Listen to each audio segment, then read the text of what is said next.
The first encounter, the Galactic Council chamber, was a place of diplomacy, where species from across the universe gathered to discuss matters of peace and trade. But today, it was a battleground of words and tensions, with every representative leaning in as the discussion grew heated. The topic on the table was the newest member species, humans. The Council had encountered countless warrior races in its long history. The Exnar, with their bioengineered soldiers, the Krull, whose warships were legendary, and the Vex, masters of guerrilla tactics. But humans were different. They were unlike any warrior race the Council had ever known, and that difference sparked fear and curiosity in equal measure. "They don't adhere to our rules of engagement," shouted the Vex ambassador, his antennae trembling with agitation. "They are unpredictable, relentless, and worst of all, they are emotional. How can we trust a species that allows passion to dictate their actions in war?" "They are too dangerous," added the Krull representative, his voice a low growl. "They fight with a fury that is unmatched, and they do not fear death. This makes them a threat to the stability of our galaxy." The human ambassador, a tall woman with sharp features and a calm demeanor, remained silent. She watched as the alien representatives debated, their voices rising with each accusation against her people. Finally, when the room fell into a tense silence, she spoke. "We fight to protect, not to conquer," she said, her voice steady. "Our wars are not for glory or expansion, but for survival and the preservation of our values. We are warriors, yes, but we are also builders, thinkers, and dreamers. We do not seek war, but when it is brought to us, we will defend ourselves with everything we have." Her words hung in the air, and for a moment, the chamber was silent. Then the ex-Nur ambassador, a towering figure with luminescent skin, spoke. "Humans are indeed a warrior race," he said, his voice soft but powerful. "But their strength lies not just in their weapons or tactics. It lies in their unity, their resilience, and their capacity for love. They fight not just with their minds and bodies, but with their hearts. This makes them formidable, but it also makes them different." The council murmured among themselves, absorbing the Exnar's words. The human ambassador met the gaze of each representative, her eyes unwavering. "Our hearts are our greatest weapon," she said, "but they are also our greatest vulnerability. We love fiercely, and we protect what we love with all our might. This is what makes us different, and this is what makes us human."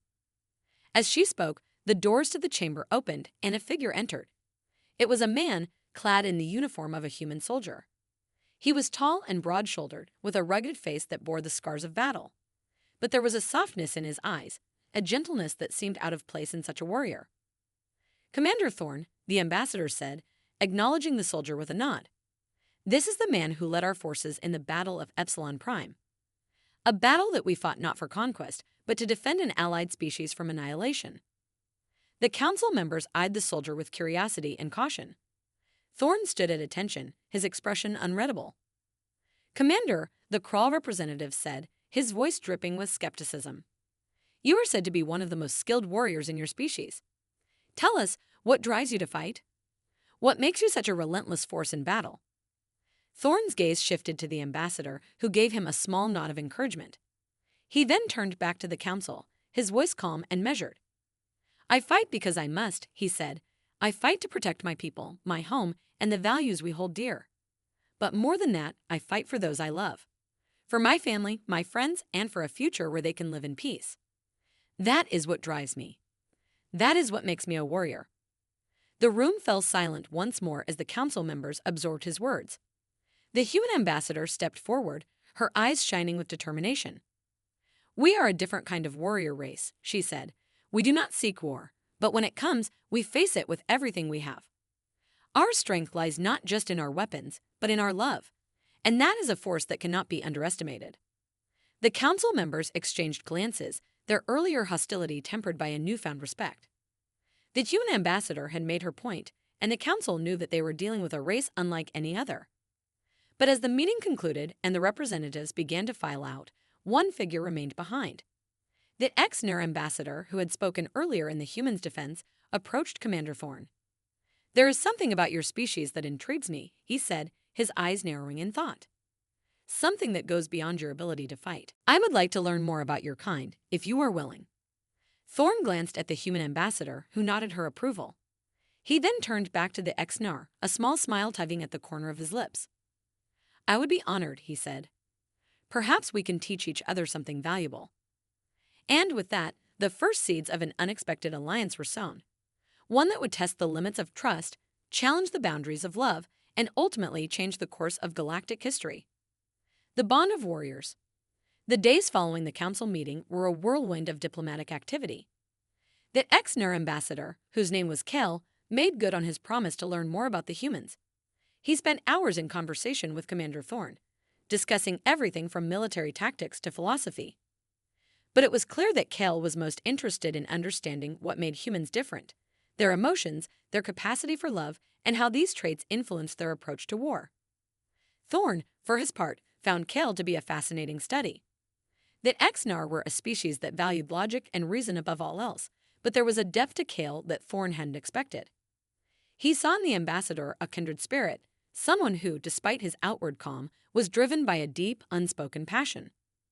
As the two spent more time together, a bond began to form between them, a bond that went beyond mere friendship or professional respect. It was a connection born of mutual understanding, a shared sense of duty, and an unspoken admiration for each other's strength. But not everyone was pleased with this burgeoning alliance. The Krall representative, who had been one of the most vocal critics of the humans, was suspicious of the relationship between Thorn and Kale. He saw it as a threat to the balance of power within the council, and he was determined to put a stop to it. One evening, as Thorn and Kale were walking through the gardens of the council complex, they were approached by the Krall representative, flanked by two of his guards. His eyes were cold as he regarded the two warriors. "This alliance of yours is a mistake," he said, his voice a low growl. "The ex-Nar are known for their logic, their reason. And yet, here you are, fraternizing with a species that lets emotions dictate their actions. You are compromising the integrity of the council." Thorn bristled at the accusation, but Kale placed a calming hand on his arm. The ex-Nar ambassador stepped forward, his expression serene. "There is strength in diversity," Kale said. "The humans have shown me that there is more to being a warrior than just logic and reason. They have taught me that emotions, when harnessed correctly, can be a powerful force for good." The Krall representative sneered. "Emotions make you weak," he spat. "They cloud your judgment and make you vulnerable. The humans are a danger to the council, and you are letting them lead you astray." Thorn's temper flared, but he forced himself to stay calm. "We are not a danger to the council," he said, his voice steady.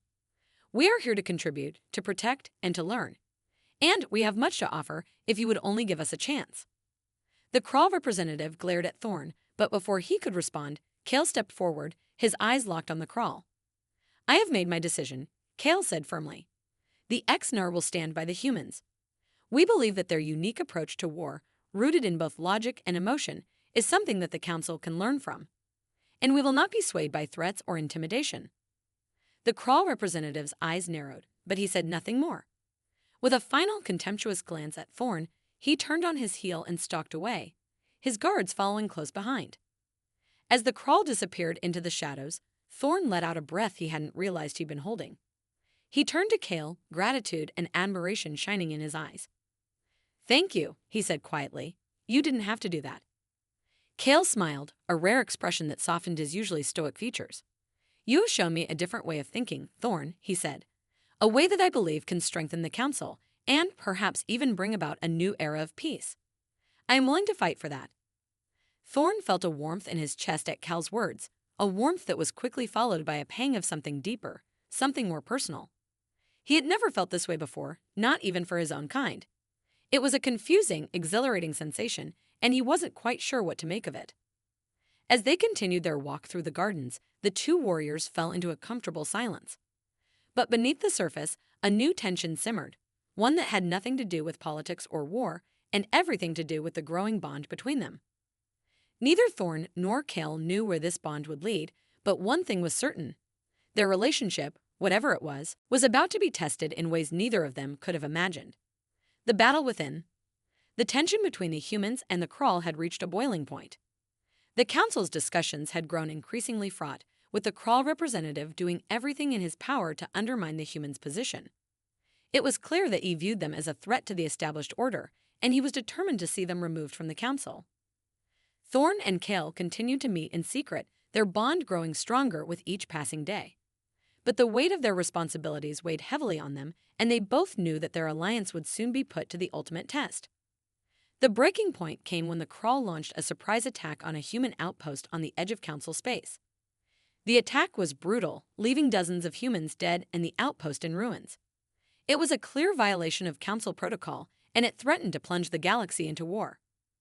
The Council convened an emergency session to address the attack, and the atmosphere in the chamber was tense. The human ambassador stood at the center of the room, her expression grim. "This attack cannot go unanswered," she said, her voice filled with resolve. "The Crawl have shown that they are willing to disregard the Council's laws in their quest for power. We cannot allow this to stand." The Crawl representative smirked, his eyes gleaming with malice. "Your people are weak," he said, his voice dripping with contempt. "They are ruled by their emotions, and that makes them easy targets. This attack was a warning, a reminder that the Crawl are the true power in this galaxy." Thorn, who had been standing silently by the ambassador's side, felt a surge of anger at the Crawl's words. But before he could speak, Kale stepped forward, his expression calm but his eyes burning with determination. "The X ne'er stand with the humans," Kale said, his voice strong and clear. "This attack was an act of aggression, and it will not go unanswered. We will defend our allies, and we will ensure that justice is served." The chamber erupted into chaos, with representatives shouting and arguing over what should be done. But amidst the noise, Thorn and Kale exchanged a silent glance, one that spoke of shared resolve and unspoken feelings. As the Council continued to debate, Thorn knew that the time for talk was over. The humans and the Exnar would have to take matters into their own hands, and that meant preparing for war. Later that evening, Thorn and Kale met in the training grounds of the Council complex. They sparred in silence, their movements fluid and precise. But there was a tension between them that hadn't been there before, a tension born of the knowledge that their bond was about to be tested in the fires of battle. As they finished their training, Thorn turned to Kale, his expression serious. "Are you ready for this?" he asked. Kale nodded, his gaze unwavering. "I am," he said. "But there is something I need to tell you, Thorn, something I have been struggling with for some time." Thorn's heart skipped a beat, but he kept his expression neutral. "What is it?" he asked, though he had a feeling he already knew. Kale hesitated, his usual calm demeanor faltering.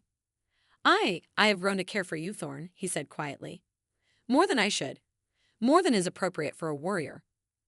Thorn felt a rush of emotions, surprise, relief, fear, all mixing together in a confusing whirlwind. He had known that there was something between them, but hearing Kale say it out loud made it real in a way that he wasn't sure if he was ready for. "I care for you too," Thorn said, his voice rough with emotion. "But this is complicated. We're about to go to war, Kale. We can't afford to be distracted." Kale's expression softened, and he stepped closer to Thorn, his hand brushing against the human's. "Emotions do not make us weak," he said. "They make us stronger. And I believe that what we feel for each other can be a source of strength, not a distraction." Thorn wanted to believe him, but the fear of losing Cal, of losing himself, was overwhelming. He had always been a soldier first, and the thought of letting his guard down, of allowing himself to feel something so deep, was terrifying. But as he looked into Cal's eyes, he knew that this was a battle he couldn't fight alone. They needed each other, and whatever the future held, they would face it together. With a deep breath, Thorn nodded. "You're right," he said. "We'll face this together." And with that, the two warriors made a silent promise to fight not just for their people, but for each other. Whatever challenges lay ahead, they would face them side by side, their bond unbreakable. The final stand. The war that followed was brutal and unforgiving. The Crawl launched a full-scale assault on human and Exnar territories, their forces overwhelming in number and ferocity. But the humans and the Exnar fought back with a determination that surprised even their enemies. Thorn and Kale led their forces with a ferocity born of love and loyalty. They fought side by side in battle after battle, their bond giving them the strength to face even the most overwhelming odds. But as the war dragged on, it became clear that victory would not come easily. The Crawl were relentless, their forces seemingly endless. And, with each passing day, the toll of the war weighed heavier on Thorn and Kale. One fateful day, during a particularly fierce battle on a desolate moon, Thorn and Kale found themselves surrounded by Crawl soldiers. They fought with everything they had, but the sheer number of enemies was overwhelming. As Thorn was knocked to the ground by a powerful blow, he saw Kale standing above him, his expression fierce and determined. "I won't let them take you," Kale said, his voice resolute. But before Thorn could respond, a Crawl soldier lunged at Kale, striking him with a devastating blow. Kale staggered, blood streaming from his wounds, but he refused to fall. With a roar of fury, Thorn pushed himself to his feet, his mind racing with a single thought. He couldn't lose Kale. Not now, not after everything they had fought for. In a surge of adrenaline, Thorn fought with a ferocity he had never known. He cut down the Crawl soldiers with brutal efficiency, his movements fueled by a mix of rage and desperation. And when the last enemy fell, he rushed to Kale's side, his heart pounding in his chest. Kale was on his knees, his breathing labored, but he was alive. Thorn knelt beside him, his hands shaking as he pressed them against Kale's wounds. "Stay with me," Thorn said, his voice thick with emotion. "You're going to be okay." Kale smiled weakly, his eyes filled with pain, but also with something else, something that made Thorn's heart ache. "I'm not going anywhere," Kale said softly. "I promised we would face this together, remember?" Thorn nodded, tears stinging his eyes. "I remember," he said. "And we will. We'll get through this, Kale. Together." With the last of his strength, Thorn helped Kale to his feet, and together they made their way back to their forces. The battle was far from over, but they knew that as long as they had each other, they could face anything.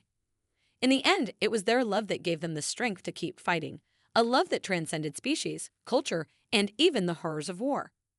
And as they stood side by side on the battlefield, their bond unbreakable, they knew that they had found something worth fighting for, something that made them a different kind of warrior. The war ended in a hard-won victory, with the Crawl forces finally retreating in defeat.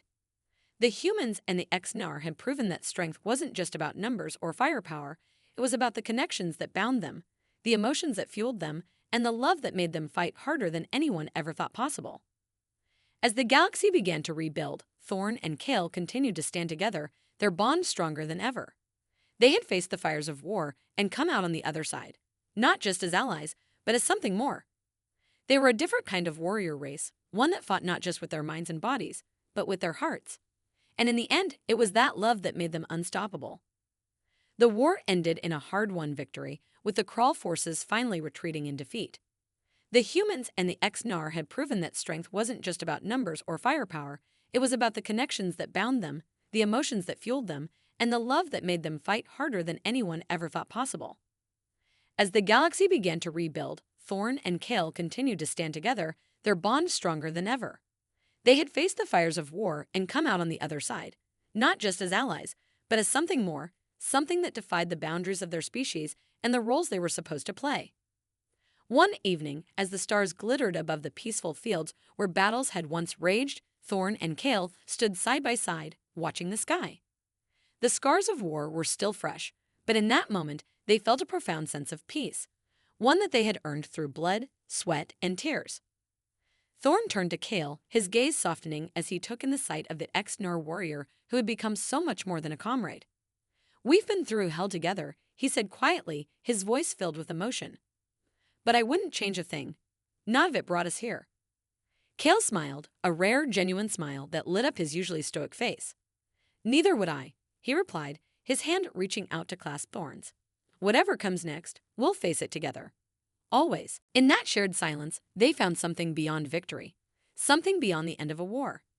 They found a future filled with possibilities, a future where they could build something new, not just as warriors, but as partners, as lovers, as two souls who had found each other in the midst of chaos. And as they stood there, hand in hand, they knew that whatever challenges the galaxy might throw at them, they would meet them head-on. For they were more than just soldiers, they were a testament to the strength of the bonds that tie beings together across the vastness of space and the chasms of difference. In that moment, under the endless sky, they were no longer just fighting to survive. They were living for each other, for a love that had been forged in the crucible of war and would endure for as long as the stars shone above them. Together, they were unstoppable. And together, they would carve out a new destiny, not just for their people, but for themselves. In the end, it wasn't just the war they had won. It was the battle for their hearts, and in that, they had found the greatest victory of all.